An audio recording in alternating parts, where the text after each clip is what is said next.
थाना कल्चर की तब्दीली के लिए गुजरात में खसूसी इकदाम। टार्चर सेल खत्म, हर थाना में अलग इन्वेस्टिगेशन सेल कायम कर दिया गया। फीमेल स्टाफ के लिए अलग कमरा, मुख्तलिफ थाना की इंक्वायरी का हफ्तावार शेड्यूल अवेसा होगा।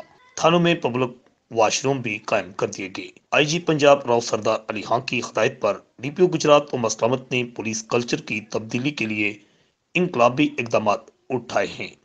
तमाम थानों में मुल्जमान से तफ्तीश के लिए अलग इंटेरोगेशन रूम मुख्तस कर दिए गए हैं और इन्वेस्टिगेशन रूम पर नेम प्लेट्स भी नस्ब कर दी गई हैं, जबकि तमाम थानों को यूपीएस भी फराहम कर दिए गए हैं। थानों में आने वाले साइलों के लिए पब्लिक बाथरूम भी बनाए गए हैं। एसएचओस और तफ्तीशी अफसरान रोजाना थाना में पब्लिक मीटिंग करेंगे। इंक्वायरियों का हफ्तावार शेड्यूल नोटिस बोर्ड पर अवेसा किया जाएगा।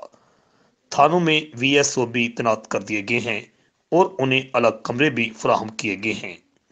जिला भर के एसएचओस को पब्लिक के लिए 24 घंटे मौजूद होना भी यकीनी बनाने के अहकाम जारी किए गए हैं। लेडी पुलिस एहलकारों के लिए पहली बार थानों में अलग कमरे मुख्तस कर दिए गए। डीपीओ गुजरात उमर सलामत की तरफ से इन इकदाम को यकीनी बनाने के लिए रोजाना की बुनियाद पर थानों के मोहरों से रिपोर्ट्स भी तलब की जा रही हैं। जिला गुजरात के अवाम ने थाना कल्चर की बेहतरी के लिए शानदार इंकलाबी इकदाम पर डीपीओ गुजरात उमर सलामत और उनकी टीम को जबरदस्त अल्फाज में खराज तहसीन पेश किया है। रिपोर्ट आकाश नियाजी, अल हिजाज न्यूज, गुजरात।